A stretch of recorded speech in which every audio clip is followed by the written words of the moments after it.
In the rolling hills of central Illinois, where prairie grass once whispered secrets to the wind, stands a monument to forgotten evil that the Catholic Church has spent over a century trying to erase from history. Between 1847 and 1862, 17 young priests and seminarians vanished without a trace from Sacred Heart Seminary, the Midwest's most prestigious Catholic institution. Church records list them as transferred to distant missions or called to extended spiritual retreats. But newly discovered correspondence hidden beneath the seminary's chapel floorboards tells a different story, one of systematic abduction, human trafficking, and murder that reached the highest levels of ecclesiastical authority. What makes this case particularly chilling is that investigators now believe the 3 men who ran Sacred Heart Seminary for 15 years weren't priests at all, but Irish criminals who had murdered the original clergy and assumed their identities. The Vatican has sealed these records for 150 years, but tonight, we're going to tell you what really happened in those hallowed halls where young men entered seeking God's calling and instead found themselves sold into slavery, or worse. Before we continue with the story of Sacred Heart Seminary and the men who disappeared within its walls, this channel isn't for everyone, only for those brave enough to uncover the darkest secrets that institutions try to bury. If you're ready to hear truths that will make you question everything you thought you knew about religious authority, hit that subscribe button and ring the notification bell. Tell us in the comments what state or city you're listening from, because this story could have happened anywhere in America during those lawless times. Now, let's step back into 1847 and discover how a house of God became a marketplace for human souls. But to understand the full horror of what transpired at Sacred Heart, we must first understand the world that created it and the desperate times that made such evil possible. The year 1847 marked a turning point in American Catholic history that would create the perfect conditions for the horrors at Sacred Heart Seminary. Irish immigrants, fleeing the devastating potato famine that had killed over 1 million people in their homeland, poured into American cities by the hundreds of thousands, bringing with them a fierce devotion to their faith and an equally fierce suspicion from Protestant neighbors who viewed Catholicism as foreign, dangerous, and fundamentally un-American. Anti-Catholic sentiment ran so high that entire cities would erupt in riots at the mere suggestion of Catholic influence. In Philadelphia, nativist mobs had burned down Catholic churches and schools, leaving 13 dead and 50 wounded. In Charlestown, Massachusetts, Protestant crowds had destroyed the Ursuline convent, forcing nuns to flee for their lives through back windows while their sacred buildings burned behind them. Catholic priests were regularly tarred and feathered in broad daylight, and Catholic families lived in constant fear that their neighbors might turn violent at any moment. In this hostile environment, the Catholic Church desperately needed American-born priests who could speak without an accent, understand local customs, and serve as bridges between the immigrant masses and their new homeland. The church hierarchy recognized that foreign-born clergy, no matter how devout or educated, would always be viewed with suspicion by Protestant Americans who controlled local government, law enforcement, and business establishments. Sacred Heart Seminary, established in 1845 on 400 acres of pristine Illinois prairie, 40 miles southwest of Chicago, was designed to be that bridge, a place where young American men could train for the priesthood under the guidance of educated European clergy, creating a new generation of priests who could navigate both worlds successfully.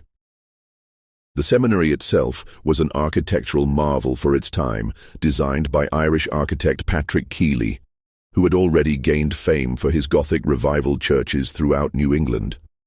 The main building was a massive 3-story brick structure that rose from the prairie like a cathedral, with soaring windows that reached nearly 20 feet in height, hand-carved wooden pews imported from Bavaria, and a bell tower that could be heard for miles across the flat landscape on clear days. The building cost the astronomical sum of $40,000 to construct, more than most towns in Illinois were worth at the time, funded entirely by donations from wealthy Catholic families in Chicago, Milwaukee, and St. Louis, who saw the seminary as crucial to their faith's survival in America. The donors included Patrick Murphy, who had made his fortune in Great Lakes shipping, Francis O'Brien, who owned the largest brewery in Milwaukee, and Margaret Connolly, widow of a Chicago real estate magnate, who contributed $8,000 alone, more money than most families would see in a lifetime. The seminary's library contained over 3,000 volumes, including rare theological texts, classical, literature, and scientific works that represented one of the finest collections of learning west of the Mississippi River. The building featured modern amenities unusual for rural areas: indoor plumbing with water pumped from a deep well, gas, lighting throughout the main floors, and a sophisticated heating system that used a central furnace and ductwork to warm the entire structure during Illinois' brutal winters. Father Superior Edmund Walsh arrived from County Cork in late 1846 to establish the seminary's academic program. A man of imposing stature who stood nearly 6 feet 4 inches tall, with penetrating gray eyes and a silver beard that reached nearly to his chest, Walsh commanded attention wherever he went. He spoke with the cultured accent of Trinity College Dublin and carried letters of recommendation from bishops across Ireland, including a particularly impressive testimonial from the Archbishop of Dublin himself. Walsh claimed to have studied theology at the prestigious Maynooth Seminary, where he had allegedly earned highest honors in moral theology and canon law. His supposed academic credentials included advanced degrees in philosophy, classical languages, and church history, making him one of the most educated priests in the American Midwest. He spoke fluent Latin, Greek, French, and German, could recite lengthy passages from St. Augustine and Thomas Aquinas from memory, and demonstrated an encyclopedic knowledge of church doctrine that impressed even the most learned bishops who interviewed him. Joining Walsh were Rector Thomas Murphy and Dean Patrick O'Brien, both equally impressive in their supposed qualifications and scholarly achievements. Murphy, a scholarly man in his early 40s with prematurely grey hair and wire-rimmed spectacles, allegedly held advanced degrees in philosophy and canon law from the University of Louvain in Belgium, one of Europe's most prestigious Catholic institutions. He claimed to have served as secretary to the Bishop of Cork, and to have published several theological treatises that had been well received by church scholars throughout Ireland and England. Dean Patrick O'Brien was younger than the others, perhaps 35, but equally compelling, with his supposed background in classical languages and church history from the Royal University of Ireland. O'Brien was particularly skilled in rhetoric and homiletics, delivering sermons that moved listeners to tears and demonstrating an ability to explain complex theological concepts in language that ordinary people could understand. His claim to have served as chaplain to wealthy Irish families gave him knowledge of aristocratic customs and refined manners that impressed American Catholic society. Together, the three men presented an image of intellectual authority, spiritual devotion, and cultural sophistication that impressed even the most skeptical church officials. Bishop William Quarter of Chicago, who had ultimate authority over Sacred Heart Seminary, was so convinced of their qualifications that he granted them unprecedented autonomy in establishing the institution's policies and procedures. The seminary's first class in the fall of 1847 consisted of 12 young men, ages 18 to 25, drawn from Catholic families across the Midwest who had sacrificed significantly to afford the education. They came from diverse backgrounds. Heinrich Müller and Johann Weber, sons of German immigrants in Milwaukee whose families had pooled resources to send them. Patrick Kelly and Sean O'Malley from prosperous Irish families in Chicago who saw the priesthood as a path to social respectability. Antoine Dubois from a French family in Detroit that had grown wealthy in the fur trade. And even Thomas Morrison and David Anderson, converts from Protestant families who had embraced Catholicism despite fierce opposition from their relatives.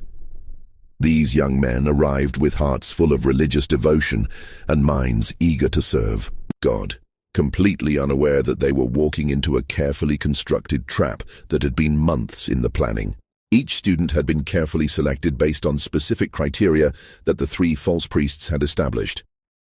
Family wealth sufficient to pay the substantial tuition fees, physical strength suitable for heavy labor, educational background that would make them valuable in skilled positions, and social isolation that would make their disappearance easier to explain and harder to investigate.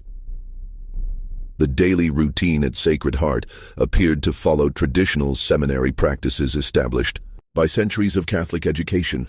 Students rose at 4:30 a.m. for lauds, the first prayer service of the day, attended Mass at 5 a.m. in the seminary's magnificent chapel, and spent their days in a carefully structured routine of prayer, study, and manual labor, maintaining the seminary's extensive grounds. Their academic curriculum was rigorous and comprehensive, including Latin grammar and composition, Greek language and literature, philosophy covering ancient and medieval thought, systematic theology, examining church doctrine, church history from the apostolic age to the present, moral theology addressing ethical questions, canon law governing church administration, homiletics, teaching sermon preparation and delivery, and biblical studies focusing on both Old and New Testaments. The three priests maintained strict discipline and insisted on absolute obedience to authority, a requirement they justified as essential preparation for the hierarchical nature of church leadership. Students were forbidden from leaving the seminary grounds without written permission, from corresponding with family members more than once per month, and from discussing seminary affairs with outsiders during their rare visits to the nearby town of Millfield. This isolation was presented as spiritual necessity, but it served the darker purpose of preventing students from developing outside relationships that might interfere with the trafficking operation. The priests carefully monitored all incoming and outgoing mail, ostensibly to ensure that students maintained proper spiritual focus, but actually to control information flow and prevent any communication that might expose their criminal activities. The first disappearance occurred on a bitter February morning in 1848, just 5 months after the seminary opened, during one of the worst blizzards in Illinois history. For 3 days, snow had fallen continuously, piling into drifts that reached the second-story windows of the seminary building and making travel impossible on the surrounding roads. It was precisely the kind of weather that the false priests had been waiting for, conditions that would provide perfect cover for their operation while making immediate investigation impossible. Michael Brennan, a 22-year-old from a prosperous Irish family in Chicago, had shown particular promise in his theological studies and had been selected by Father Walsh to assist with special administrative duties that required access to the seminary's financial records and correspondence files. His family owned 3 successful grocery stores serving Chicago's growing Irish community and had paid the substantial sum of $200 per year for his education, money they had saved for over 5 years, believing they were investing in their son's future as a priest and their own family's standing in the community. Michael had written to his family just days before his disappearance, describing his joy at being selected for advanced responsibilities and his excitement about beginning specialized studies in moral theology. His letter, which would later be found among Walsh's papers, spoke of his deep gratitude for his parents' sacrifice and his determination to serve God and the Irish community with distinction. The letter bore no hint of distress, doubt, or any desire to leave the seminary. On the evening of February 13th, 1848, Michael was summoned to Father Walsh's private office after the evening meal. Several students remembered seeing him walk down the corridor toward Walsh's office around 8:30 p.m., carrying a small leather portfolio containing his academic work. The office was located in a remote section of the seminary's administrative wing, separated from the student dormitories by thick stone walls that muffled sound transmission. According to later testimony from students who were questioned about that evening, raised voices could be heard coming from Walsh's office sometime around 9 p.m., though the specific words were indistinguishable. The argument, for that's what it clearly was, continued for nearly an hour, with periods of silence punctuated by shouting that seemed to involve multiple voices. Around 10:15 p.m. the sounds ceased abruptly, and an unsettling quiet settled over the administrative wing. Joseph Kennedy, Michael's roommate and closest friend at the seminary, waited until nearly midnight for Michael to return to their shared dormitory room. When Michael failed to appear by morning prayers at 4:30 a.m., Joseph assumed his friend had been given permission to sleep late due to his administrative duties. It wasn't until Father Walsh announced to the assembled students after morning mass that Joseph learned the official explanation for Michael's absence.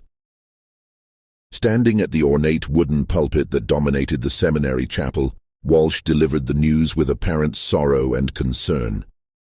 Michael, he explained, had received an urgent call during the night to minister to cholera victims in a remote settlement near the Iowa border. The disease had struck a small Catholic community, and their local priest had died, leaving the faithful without spiritual guidance during their hour of greatest need. Michael, despite his youth and incomplete training, had volunteered for this dangerous mission, demonstrating the kind of selfless courage that marked true priestly calling. Walsh's explanation seemed reasonable on the surface, especially given the genuine cholera outbreaks that periodically devastated frontier communities during the 1840s. Cholera was a terrifying disease that could kill healthy adults within hours, and priests who ministered to victims faced almost certain death themselves. The image of young Michael sacrificing his safety to serve God and the faithful was exactly the kind of heroic narrative that inspired other seminarians and reinforced their own sense of calling. However, Joseph Kennedy noticed troubling details that didn't align with the official story. Most obviously, Michael's heavy winter coat remained hanging in their shared wardrobe, along with his warmest boots and thick woolen gloves, items that would be absolutely essential for travel during an Illinois February, especially to reach a remote settlement in Iowa. The temperature had dropped to 15 degrees below zero the previous night, making survival impossible for anyone traveling without proper winter clothing.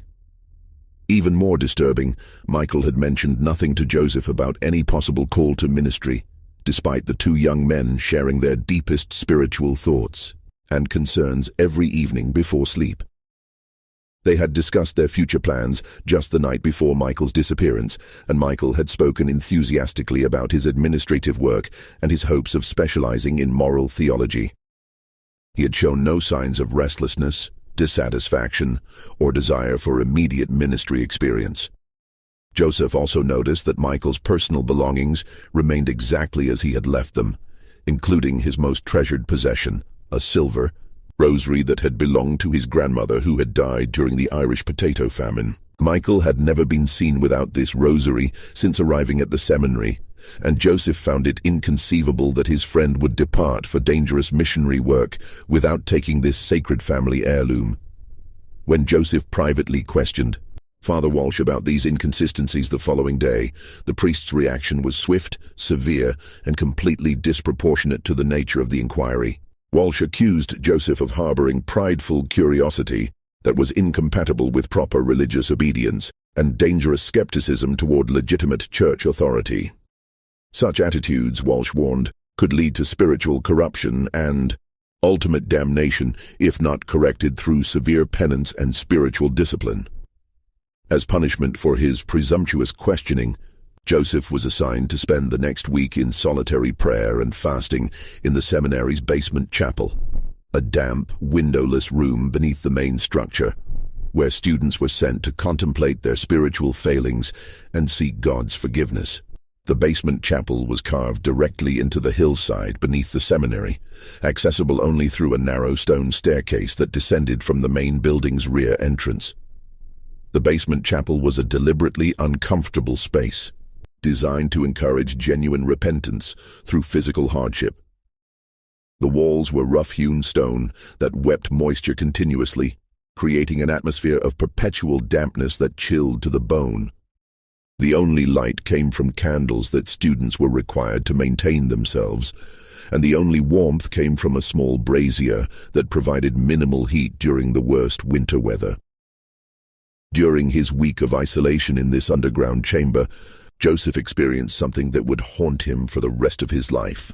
Late at night, Usually around 2 a.m. when the seminary was supposed to be completely silent, he could hear the unmistakable sounds of horses' hooves and wagon wheels on the frozen ground outside the basement chapel.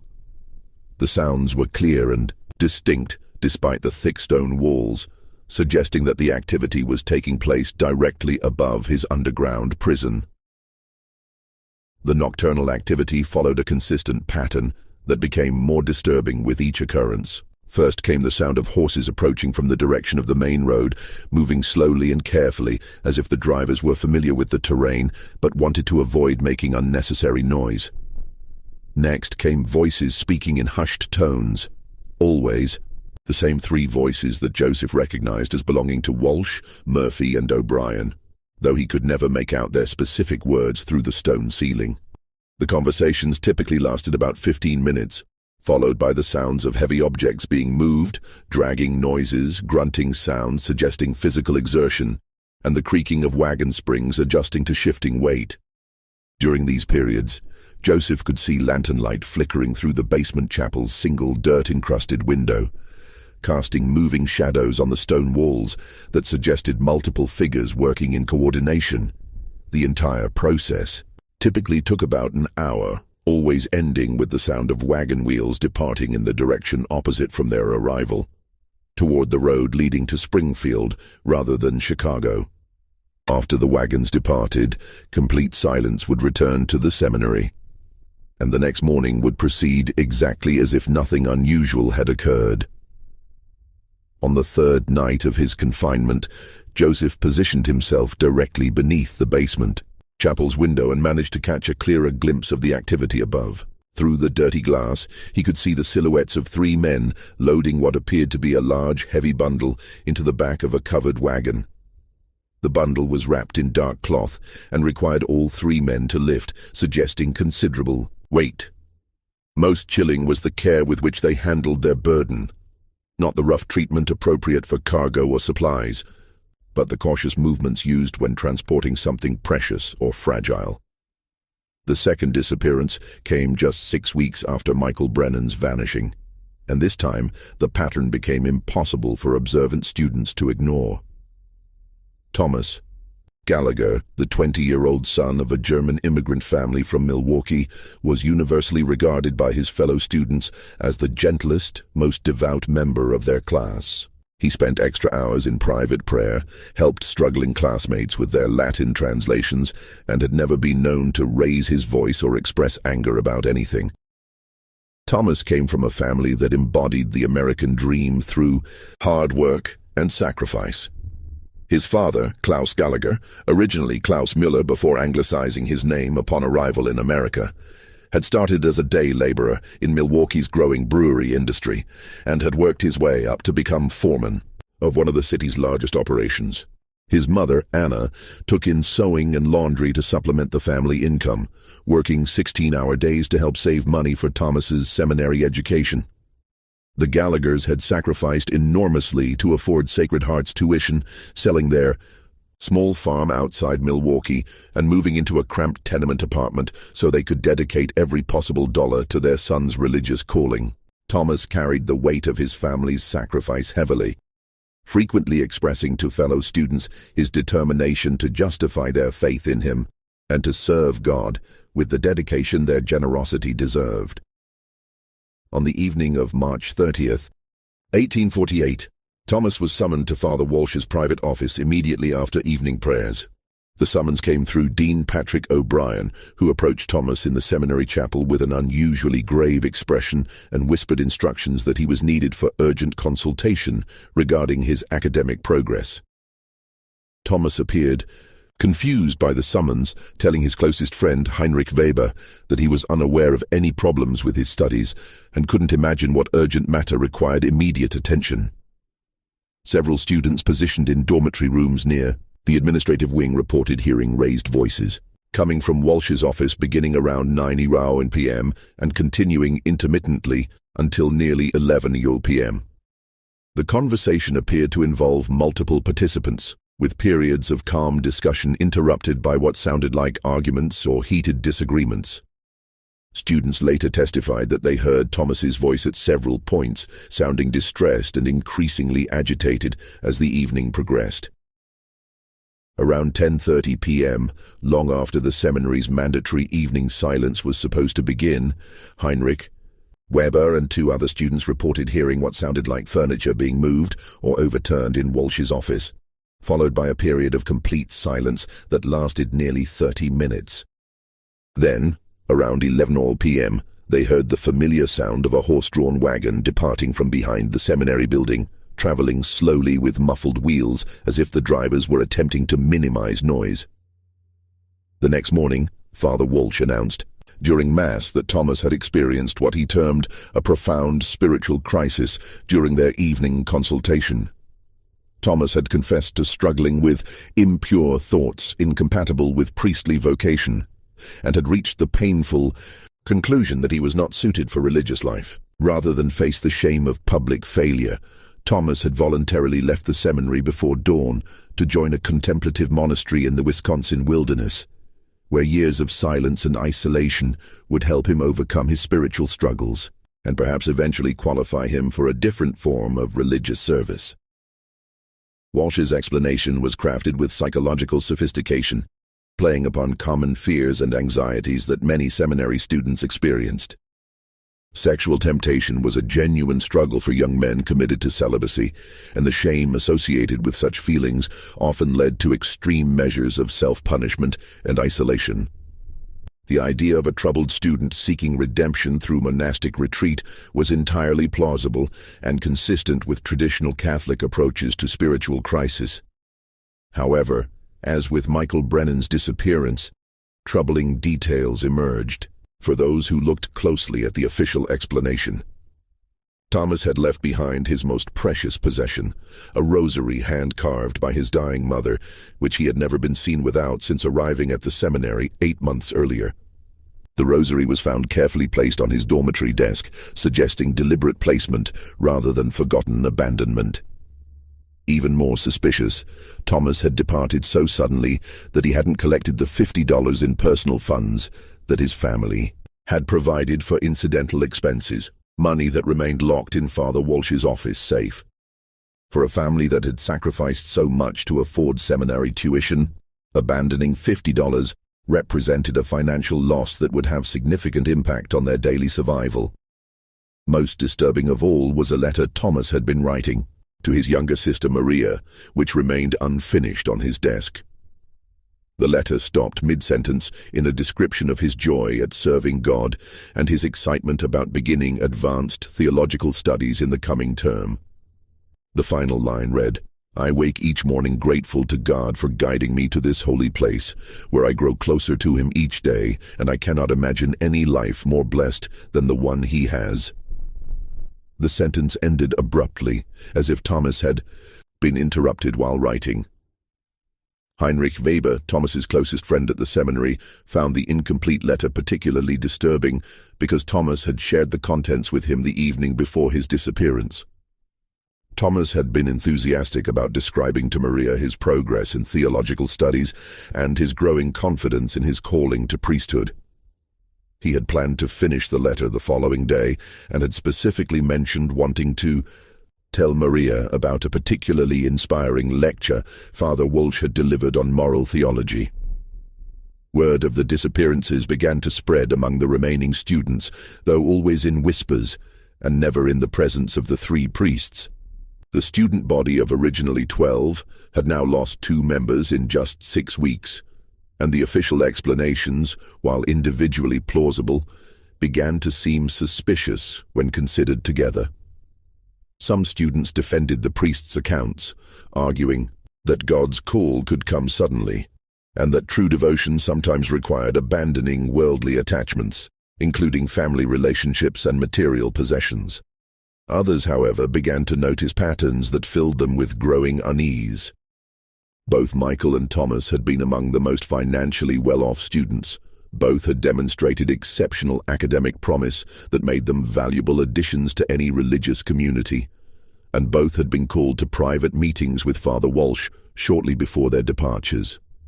Additionally, both had left behind personal possessions that seemed inconsistent with voluntary departure, and both had shown no previous signs of doubt, distress, or desire to leave the seminary. The atmosphere at Sacred Heart began to change, in subtle but unmistakable ways. Students became more guarded in their conversations, more careful about expressing opinions or asking questions that might be interpreted as challenging authority. The easy camaraderie that had characterized the seminary's early months gave way to an undercurrent of anxiety and suspicion that affected every aspect of daily life. As the harsh Illinois winter gradually gave way to spring, the disappearances at Sacred Heart Seminary continued with terrifying regularity that revealed the systematic nature of the operation. By Christmas of 1848, 5 more young men had vanished from the institution, each departure accompanied by increasingly elaborate explanations from the 3 false priests that demonstrated their growing confidence in their ability to manipulate both students and outside authorities. The third disappearance involved Antoine Dubois, the French seminarian from Detroit, whose family had made their fortune in the fur trade. Antoine possessed valuable skills in wilderness survival, animal tracking, and Native American languages that made him particularly attractive to buyers seeking workers for frontier operations. He vanished during a supposed emergency call to minister to a remote French settlement that was allegedly under threat from hostile Native American tribes. The fourth was Heinrich Weber, Thomas Gallagher's closest friend, who had begun asking too many questions about his roommate's sudden departure. Heinrich was reportedly transferred to a specialized seminary in Baltimore that focused on preparing priests for German immigrant communities. A transfer that required such secrecy that he was forbidden from saying goodbye to his fellow students or writing to inform his family until he was safely established in his new location. By the end of 1848, the student body had shrunk from 12 to 7, and those who remained lived in a state of constant anxiety, never knowing who might be next to receive that dreaded summons to Father Walsh's office. The survivors developed an unspoken system of mutual protection, noting who was called away for private meetings and making mental inventories of their fellow students' most valued possessions as a way of monitoring whose departure might be imminent. Joseph Kennedy, who had witnessed the first disappearance of his roommate Michael and had endured a week of solitary confinement for questioning the official explanation, found himself unable to concentrate on his theological studies. The memory of those late-night sounds from the basement chapel haunted him, and he began paying careful attention to patterns and details that he had previously dismissed as unimportant. Joseph noticed that disappearances always occurred during specific weather conditions. Cold, overcast nights when travel would be difficult, but concealment would be easier. They typically happened during the week rather than on weekends, when visiting family members or church officials might be present on the seminary grounds. Most significantly, they always followed private meetings with Father Walsh that lasted significantly longer than normal academic consultations. The surviving students also began to observe changes in the 3 priests that seemed inconsistent with their claimed backgrounds and spiritual calling. Father Walsh, who had arrived at Sacred Heart with modest belongings and simple clerical garments, now wore silk vestments during Mass that had obviously cost more than most priests earned in a year. He had acquired an expensive gold pocket watch manufactured in Switzerland, which he consulted frequently during his lectures, and had purchased new furniture for his private office that included a mahogany desk imported from Ireland. Rector Murphy had somehow obtained funds to purchase new leather-bound books for the seminary library, volumes that cost more than most families earned in a month, and included rare theological works that would normally be found only in major European universities.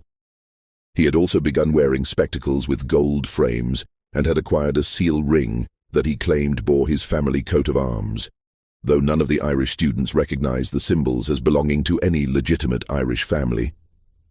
Dean O'Brien had perhaps shown the most dramatic change in circumstances, acquiring a magnificent black stallion that he claimed was a gift from grateful parishioners in his former parish in Ireland.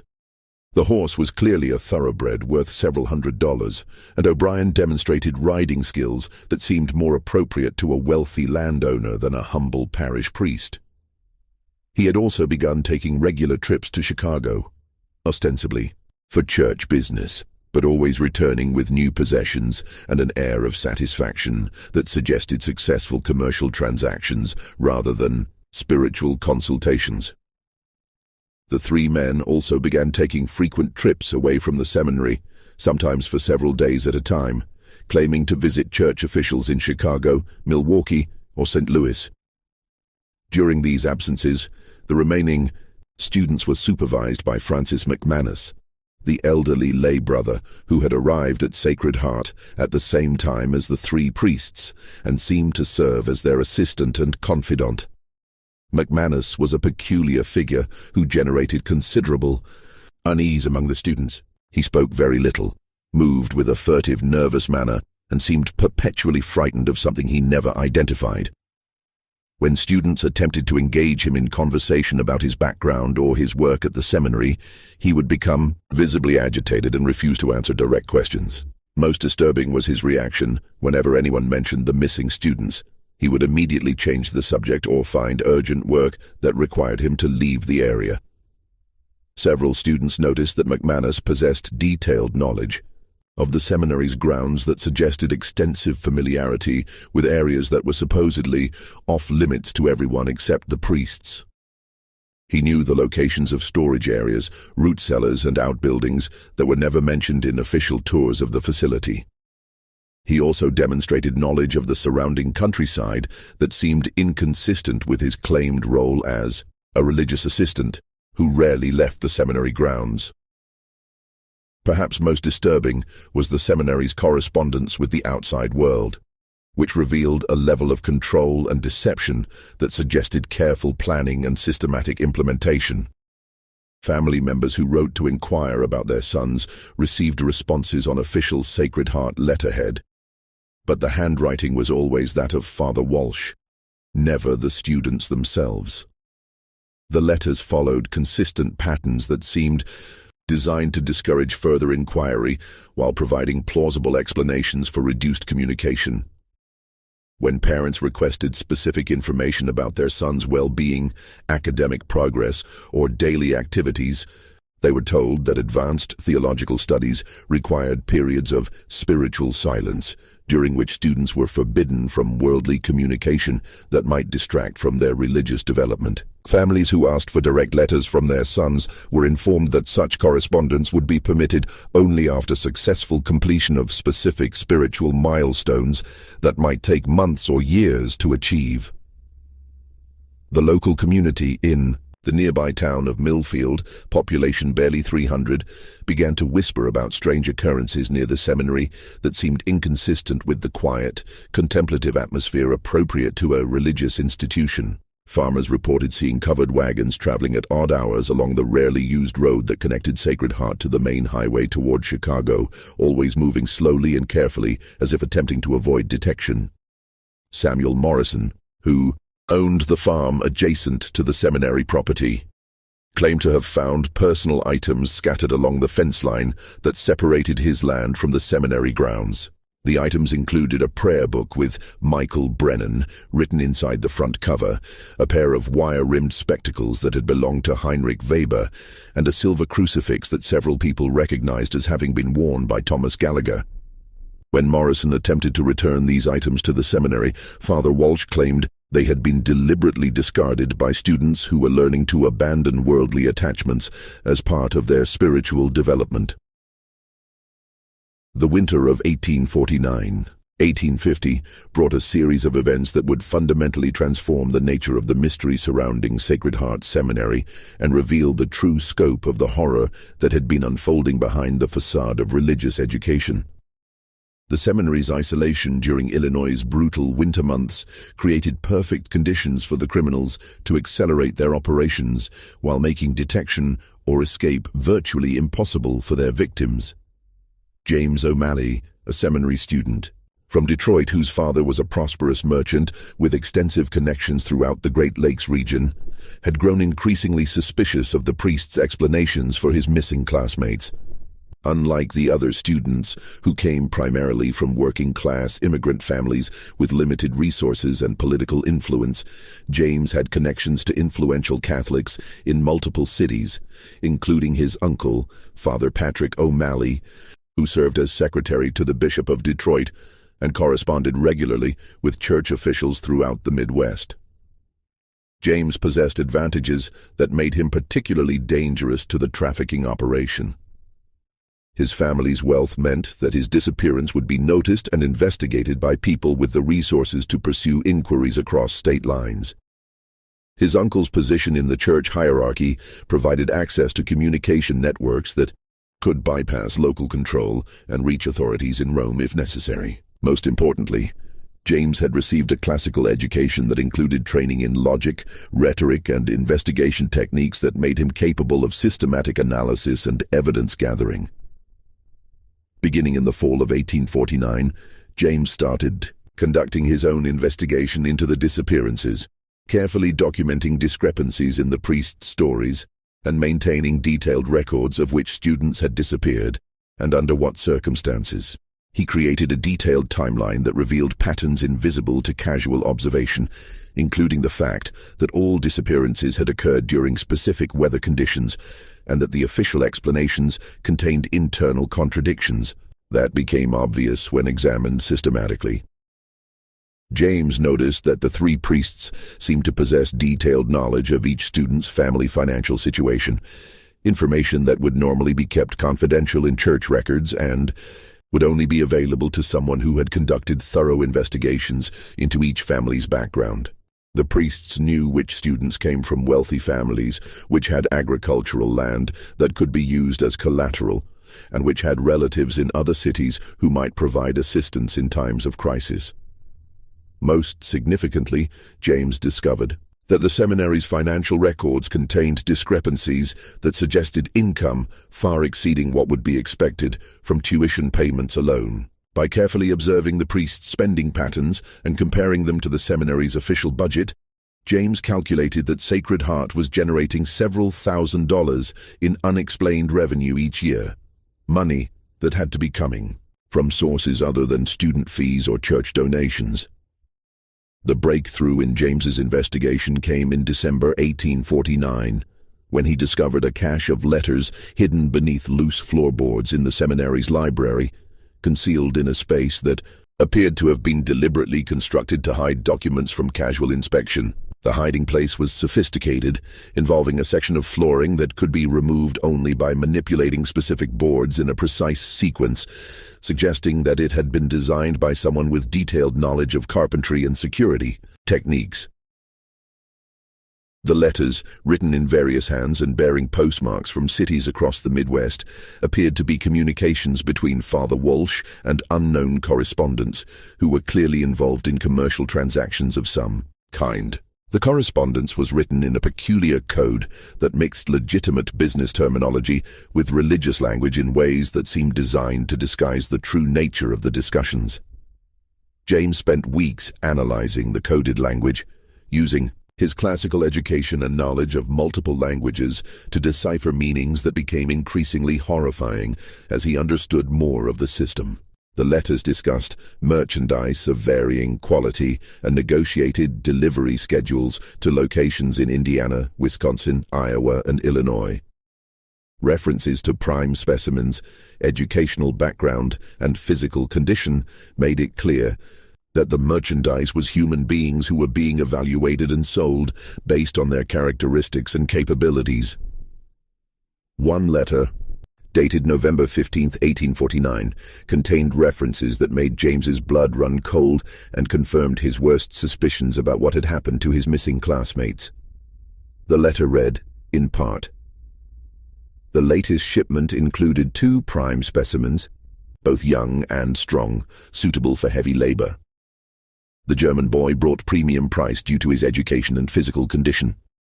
Buyers in the coal regions are particularly interested in educated workers who can serve as overseers for immigrant crews. The Irish lad was sold separately to lumber interests in Wisconsin, where his literacy skills make him valuable for record-keeping. Both transactions completed without complications. James realized he was looking at evidence of human trafficking on a massive scale, with his missing classmates being systematically sold as slaves to mining operations, lumber companies, and industrial concerns across the Midwest. The letters indicated that educated young men, particularly those from Catholic families, commanded high prices because their religious training made them trustworthy overseers, while their social isolation made their disappearances easier to explain and harder to investigate. The correspondence revealed that the operation was far more sophisticated than a simple kidnapping scheme. The criminals had established networks of buyers throughout multiple states, had developed systems for transporting victims without detection, and had created elaborate cover stories that could withstand casual investigation by family members or church officials. Further analysis of the letters revealed pricing structures that treated human beings as commodities to be evaluated and sold based on market demand. Young men with theological education commanded prices between $300 and $500, depending on their physical condition, language skills, and family background. Those with specialized knowledge, carpentry, bookkeeping, or foreign languages brought premium prices of up to $800. Most chilling was a reference to damaged goods that had to be permanently disposed of when they proved unsuitable for resale. Armed with this evidence, James attempted to contact church authorities outside Sacred Heart to report his discoveries. However, he quickly discovered that his correspondence was being intercepted and read before being sent. When he tried to send a coded message to his uncle in Detroit using Latin phrases that would be meaningless to casual readers but would alert Father Patrick to serious problems, the letter was returned to him with a note from Father Walsh claiming that ecclesiastical correspondence required official review to ensure proper theological content. James realized that he was trapped in an increasingly dangerous situation. The three criminals now knew that he suspected something, and they had demonstrated their willingness to murder anyone who threatened their operation. His only hope lay in gathering enough evidence to expose the entire network before they decided to eliminate him, as they had eliminated others who had grown too suspicious. The confrontation that James had been dreading came on a frigid January evening in 1850, when Father Walsh summoned him to his private office after evening prayers. James entered the meeting knowing that his life was in immediate danger, but hoping that his family connections and social position might provide some protection against the immediate violence that had claimed his classmates. The office had been transformed since James's last visit several months earlier. Expensive carpets covered the stone floor, oil paintings in elaborate gold frames decorated the walls, and the massive mahogany desk was covered with papers and ledgers that suggested extensive business activities. Most ominous was the presence of Dean O'Brien and Rector Murphy, who stood flanking Walsh's desk like bodyguards rather than fellow priests. Walsh's demeanor during the confrontation was completely different from the pastoral, scholarly persona he maintained in public. Speaking in the harsh accent of Dublin's criminal districts, he dropped all pretense of religious authority and addressed James with the calculating coldness of a businessman protecting a profitable enterprise. "You've been asking questions that could be dangerous for your health," Walsh said, leaning back in his expensive leather chair. "Young men who don't understand their place have been known to suffer unfortunate accidents in these isolated areas." The threat was explicit and unambiguous, but James detected something in Walsh's manner that suggested the criminals were not entirely confident in their ability to eliminate him without consequences. His family's wealth and connections meant that his disappearance would trigger investigations that might prove difficult to deflect with the same techniques that had worked with previous victims. Walsh offered James a choice that revealed both the scope of the operation and the desperation of the criminals to maintain their cover. James could join the trafficking network as a willing participant, using his family connections to identify wealthy Catholic families whose sons might be suitable targets. In exchange, he would receive a share of the profits and would be protected from the fate that had befallen his classmates. Alternatively, he could maintain silence about what he had discovered and would be allowed to complete his seminary education, though he would be closely monitored to ensure his continued cooperation. The offer revealed that the criminals understood they had created a situation that was becoming increasingly difficult to maintain. The accumulation of disappearances was generating attention from families and church officials that required more sophisticated management than simple elimination of witnesses. They needed allies within the Catholic community who could help deflect suspicion and provide early warning of official investigations. James realized that accepting either option would make him complicit in the continued victimization of innocent young men. More importantly, he understood that agreeing to cooperation would not guarantee his safety. The criminals would eliminate him as soon as he was no longer useful, or if he showed any signs of betraying their confidence.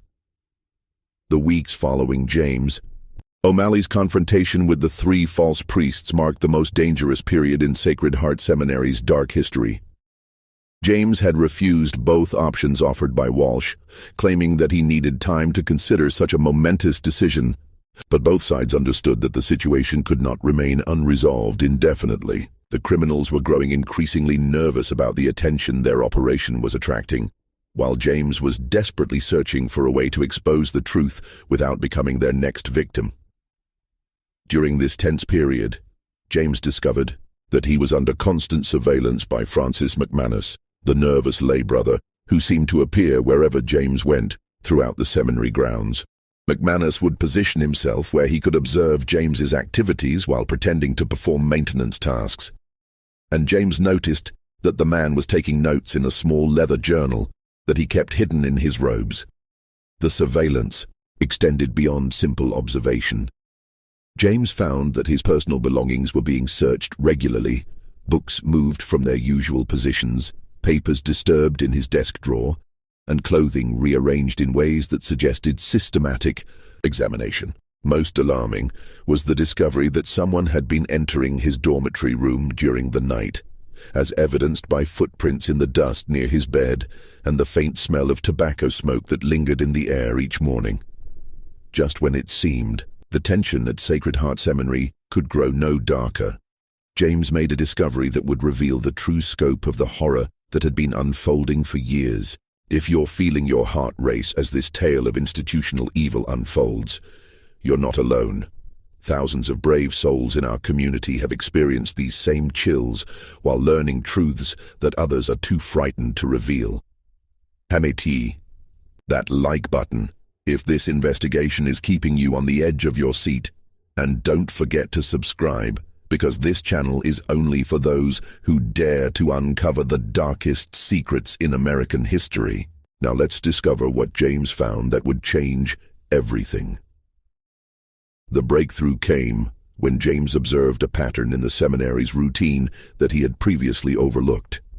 Every 2 weeks, usually on Saturday nights, the 3 priests would announce that they needed to conduct private devotions that required absolute silence throughout the seminary. Students were confined to their dormitory rooms from sunset until sunrise, forbidden from leaving for any reason, and warned that anyone caught violating the restriction would face severe disciplinary action.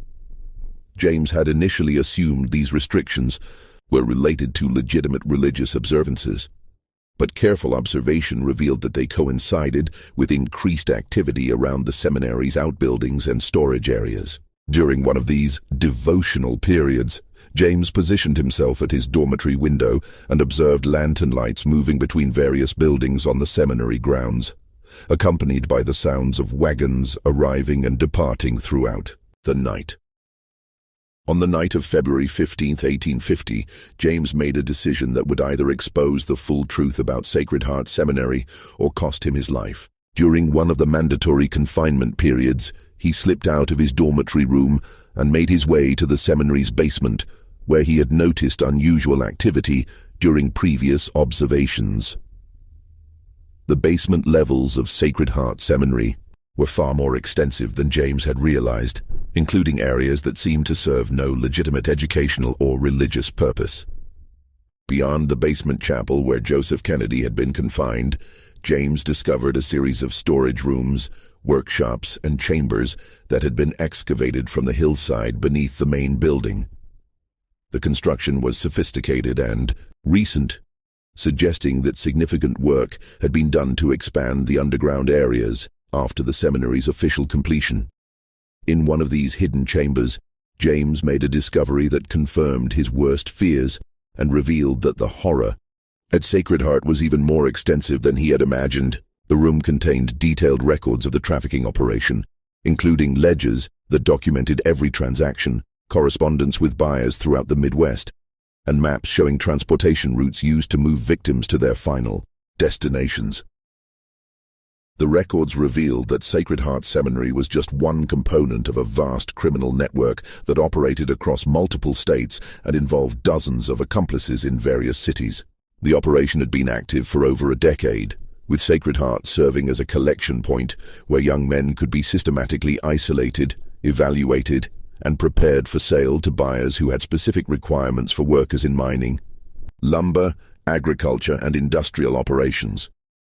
The ledgers contained detailed descriptions of each victim, including physical characteristics, educational background, family wealth, and estimated sale price.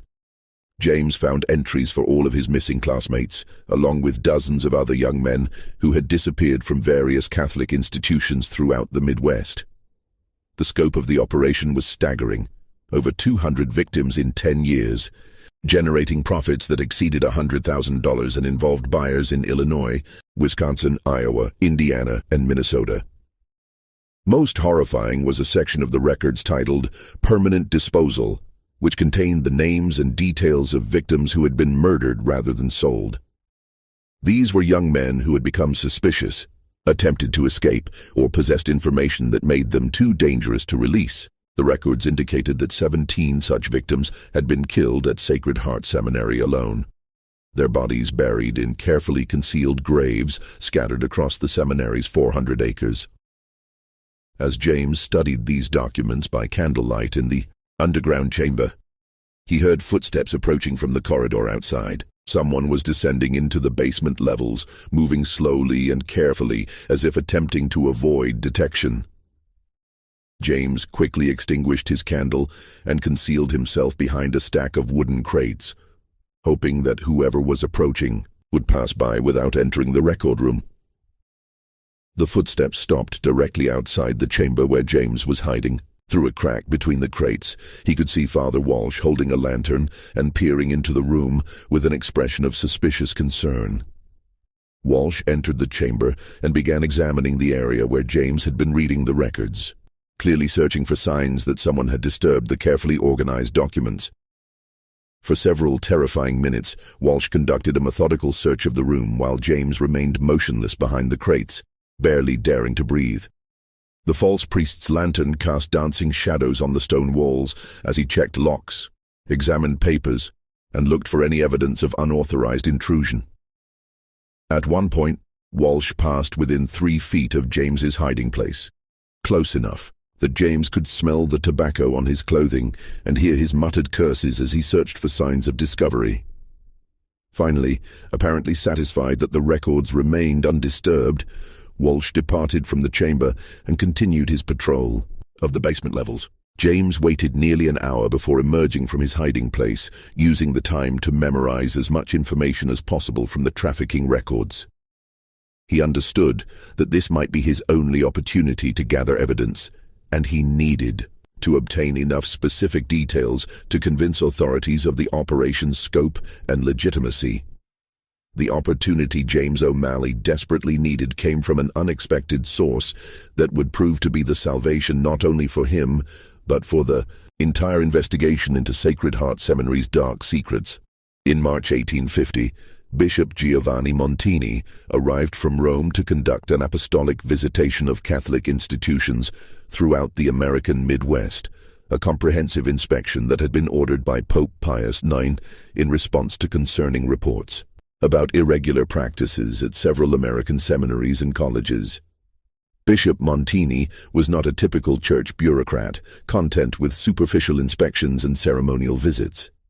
A former professor of canon law at the Gregorian University in Rome, he had developed a reputation throughout Europe for uncovering corruption and misconduct within church institutions.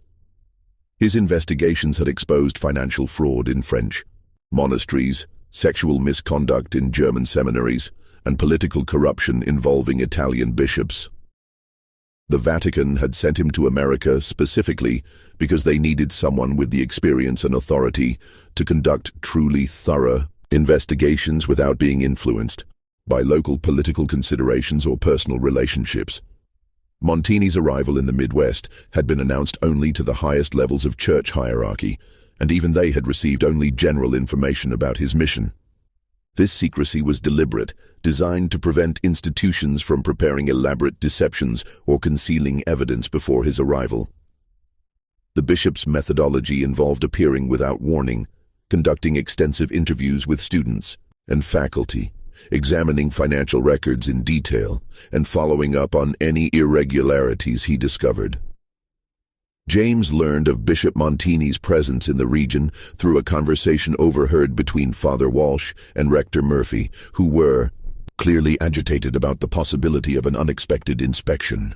Their discussion revealed that they had received unofficial warnings from contacts in Chicago that a high-ranking Vatican official was conducting investigations throughout the Midwest, and that several institutions had already been subjected to intensive scrutiny. Understanding that this represented his only chance to expose the truth about Sacred Heart Seminary, James began planning how to contact Bishop Montini without alerting the three criminals to his intentions. The challenge was significant, since all of his correspondence was monitored and his movements were under constant surveillance by Francis McManus and the false priests themselves. James's solution demonstrated both courage and cleverness that would save not only his own life, but potentially dozens of future victims. He volunteered to assist with preparations for the bishop's potential visit to Sacred Heart, offering to help clean and organize areas of the seminary that visitors might inspect. This gave him legitimate reasons to move throughout the buildings and grounds while gathering additional evidence of the trafficking operation.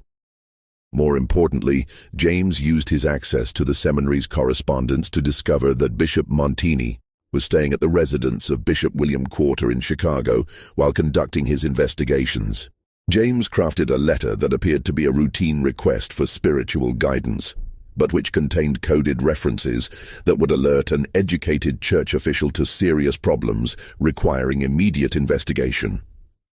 The letter, written in Latin with specific theological terminology that demonstrated genuine seminary education, requested a private meeting to discuss urgent spiritual concerns regarding the proper interpretation of church authority and the moral obligations of seminary students when confronted with apparent violations of canon law. To a casual reader, the letter appeared to be a routine request from a devout student seeking guidance on theological questions.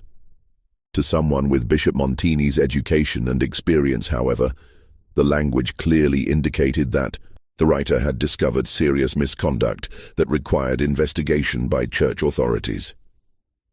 James managed to send the letter through a complicated process that involved bribing a local farmer to mail it from the town of Springfield, 40 miles away, using money he had saved from his personal allowance. The farmer, Samuel Morrison, was the same man who had found personal belongings scattered along the fence line between his property and the seminary grounds, and he had grown increasingly suspicious about activities at Sacred Heart. Bishop Montini's response came within a week, arriving through unofficial channels that demonstrated his understanding of the sensitive nature of James's communication. Rather than sending a formal reply through church mail systems, the bishop arranged for James to meet him at a small church in Millfield during what appeared to be a routine pastoral visit to rural communities in the area. The meeting took place on March 15th, 1850, in the sacristy of St. Patrick's Church in Millfield, a small wooden building that served the area's scattered Catholic families. Bishop Montini was a small, intense man in his 50s, with penetrating dark eyes and an aura of intellectual authority that immediately convinced James that he was speaking to someone capable of understanding and addressing the horrors at Sacred Heart Seminary. Speaking in Latin to ensure privacy and to demonstrate his theological education, James presented his evidence to Bishop Montini in a carefully organized presentation that covered every aspect of the trafficking operation he had discovered. He showed the bishop copies of letters he had transcribed from the hidden cache, provided detailed timelines of the disappearances, and explained the financial discrepancies that indicated income far exceeding legitimate seminary operations. Most importantly, James provided Bishop Montini with specific information that could be verified independently, including the names and supposed locations of missing students, the locations of suspected burial sites on the seminary grounds, and details about the false identities assumed by Walsh, Murphy, and O'Brien. He also shared his observations about the priests' suspicious behavior, their unexplained wealth, and the surveillance and intimidation tactics they used to control students and prevent outside communication.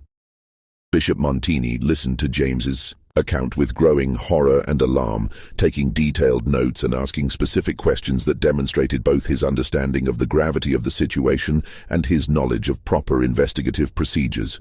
As someone who had studied in Ireland and knew the actual credentials required for priests serving in American missions, he immediately recognized inconsistencies in the backgrounds claimed by the three false priests.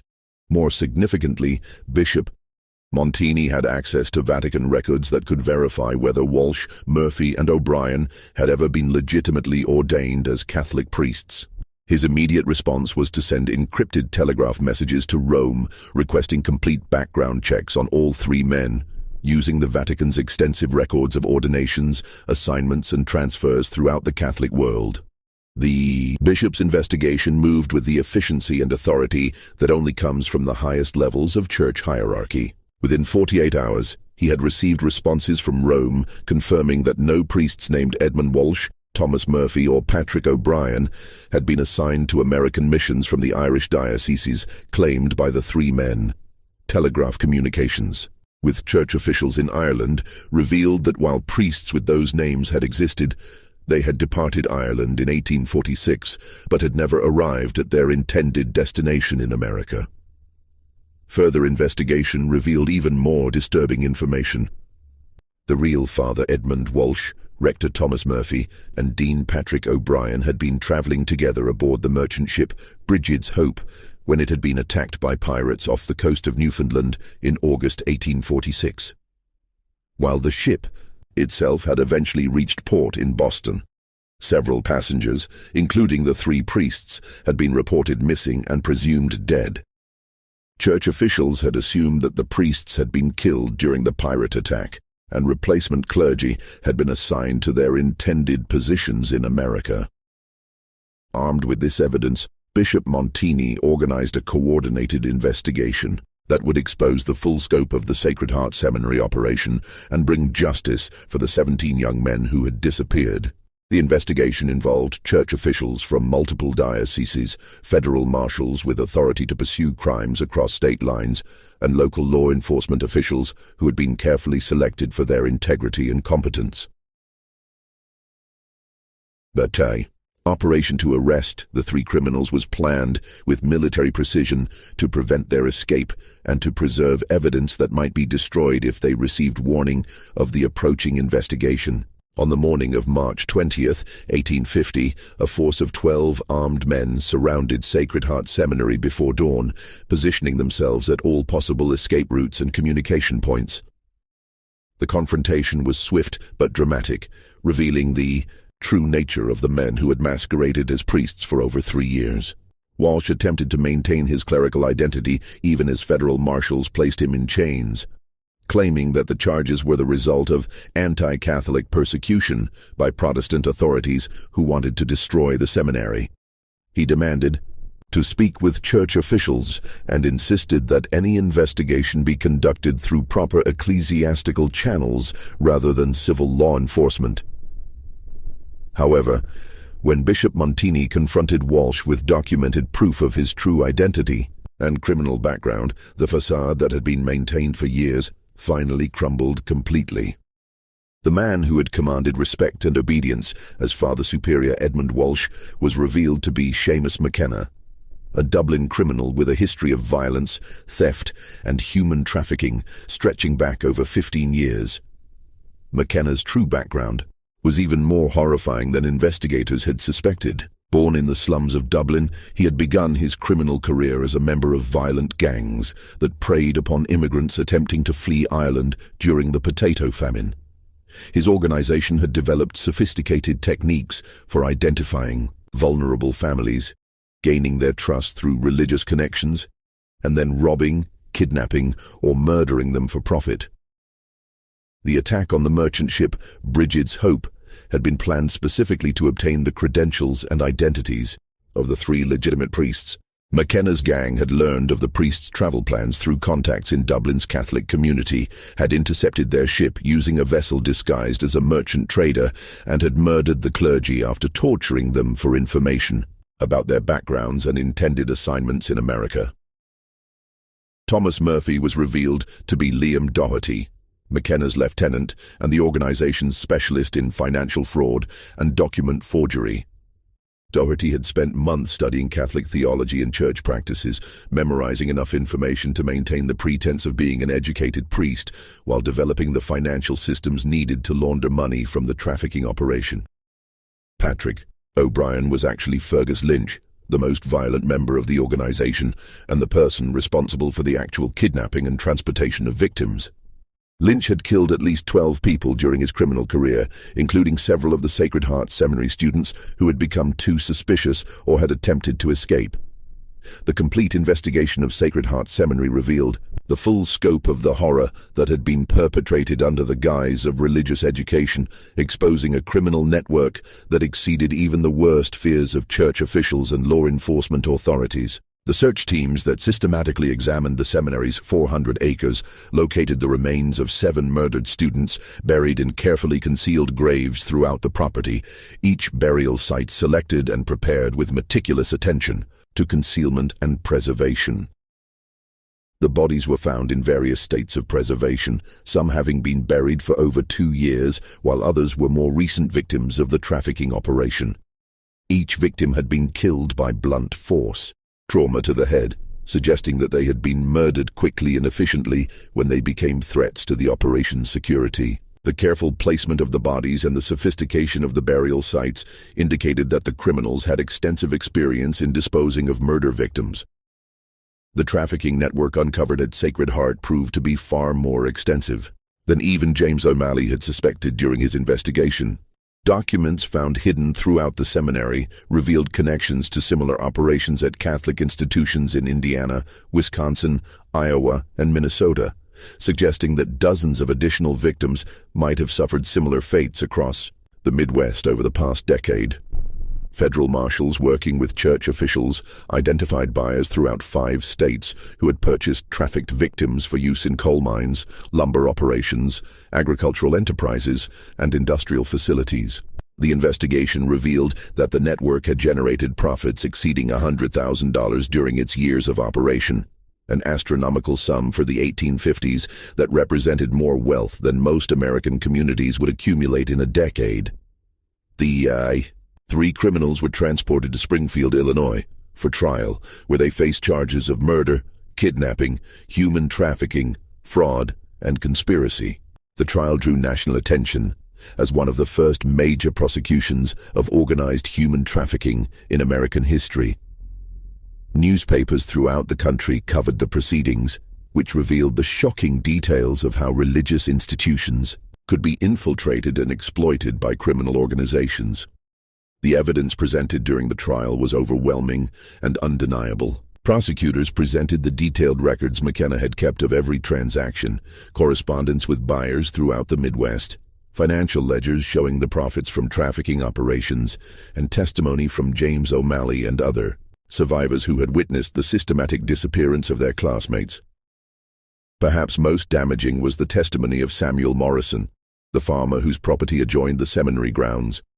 Morrison described finding personal belongings scattered along the fence line between his land and Sacred Heart, observing suspicious nighttime activity involving wagons and lanterns, and discovering disturbed earth in areas that later proved to be burial sites for murdered victims.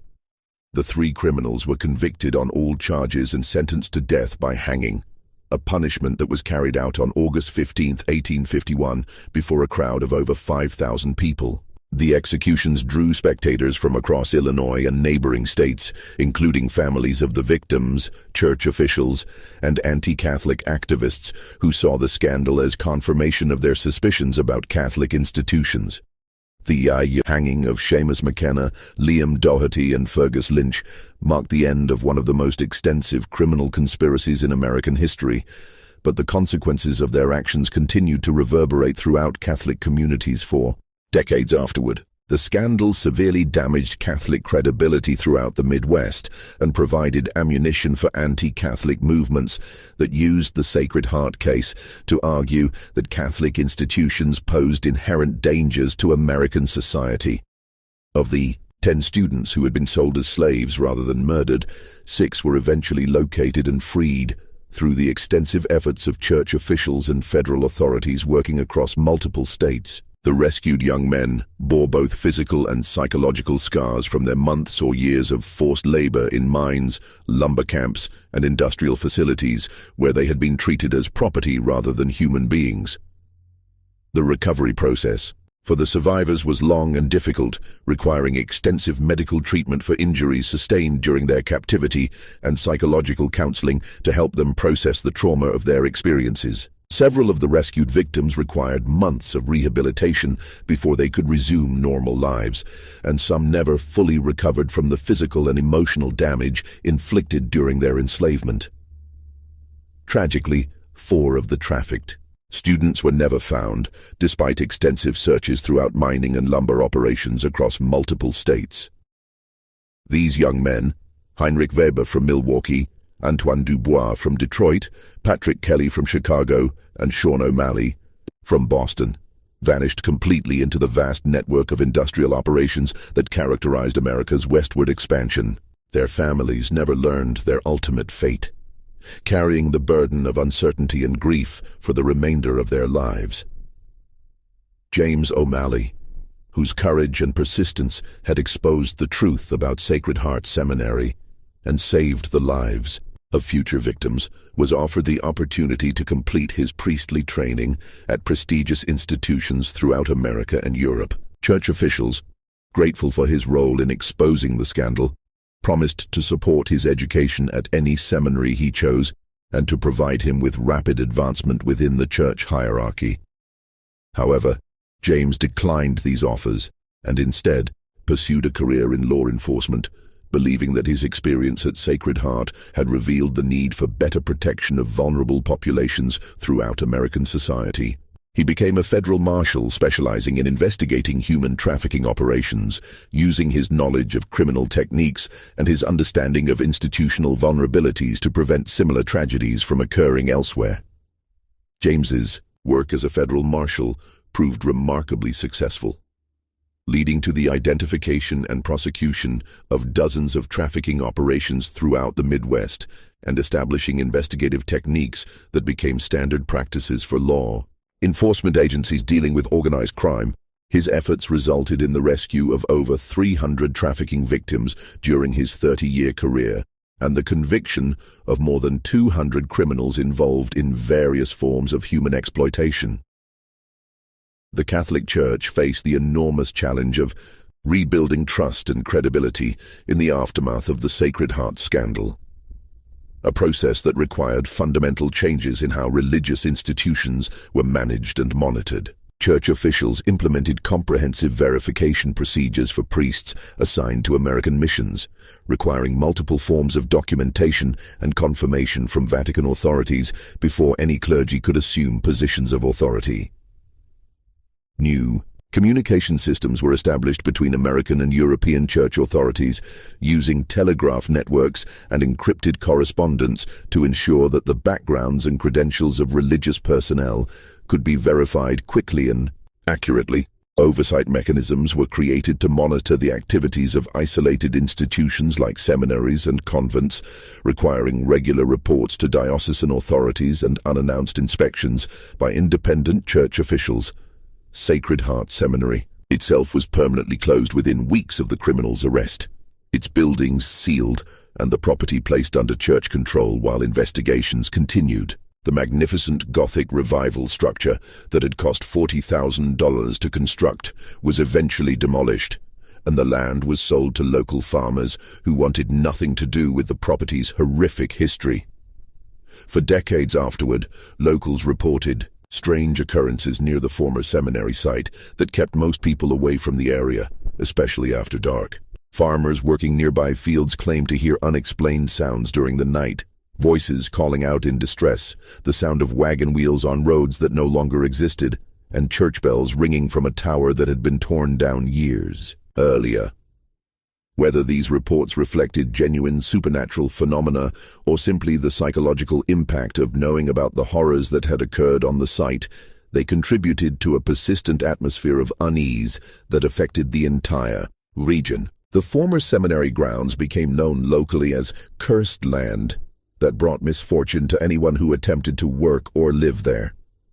This horrifying chapter in American religious history reveals the dangerous vulnerability of immigrant communities and religious institutions during the chaotic period of westward expansion, when communication was slow, verification was difficult, and isolated communities could be exploited by criminals with sufficient cunning and ruthlessness. The Sacred Heart Seminary case stands as a stark reminder that evil can flourish anywhere when good people fail to ask difficult questions or challenge authority figures who demand blind obedience. The story also demonstrates the crucial importance of institutional oversight and transparency in preventing the abuse of vulnerable populations. The criminals' success depended entirely on their ability to operate in isolation, without external scrutiny or independent verification of their activities. Once Bishop Montini applied proper investigative techniques and Vatican resources to examine their claims, their deception was exposed within days. Perhaps most importantly, the Sacred Heart Seminary case shows how individual courage and persistence can triumph over institutional evil, even when the odds seem overwhelming. James O'Malley's decision to investigate suspicious circumstances and his determination to expose the truth despite personal danger saved the lives of future victims and brought justice for those who had already suffered. The techniques used by the criminals, exploiting religious authority, isolating victims from outside contact, creating plausible explanations for disappearances, and using financial incentives to maintain complicity, remain relevant today as warning signs of potential trafficking operations. The case provides a historical precedent for understanding how organized criminals can infiltrate and exploit trusted institutions for profit. What makes this story particularly chilling is its complete basis in historically plausible events and human psychology. Every aspect of the Sacred Heart Seminary operation, from the anti-Catholic sentiment that made oversight difficult to the economic incentives that made trafficking profitable, reflects genuine conditions in 1840s America. The criminals' techniques were sophisticated but entirely realistic, using methods that could be replicated by modern traffickers with access to similar opportunities and resources. This mystery shows us that sometimes the most terrifying monsters are not supernatural beings, but ordinary people who choose to commit extraordinary evil for profit and power. The horror at Sacred Heart Seminary emerged not from ghostly apparitions or demonic possession, but from human greed, violence, and the willingness to treat other people as commodities to be bought and sold. What do you think about this chilling tale of deception, trafficking, and murder hidden within a place meant to serve God? Does it make you wonder what other dark secrets might be buried beneath the official histories of religious institutions throughout America? Do you believe that proper oversight and investigation can prevent such horrors from happening again? Or are there aspects of human nature that make such evil inevitable when opportunity presents itself? Leave your thoughts in the comments below, and if you found this story as haunting and disturbing as we did, make sure to subscribe and hit the notification bell so you never miss our investigations into the darkest corners of American history. Share this video with anyone who appreciates true crime stories that reveal the complex realities behind simple explanations and the courage required to expose institutional evil. Until next time, remember that vigilance and the willingness to ask difficult questions remain our best defenses against those who would exploit trust and authority for their own dark purposes.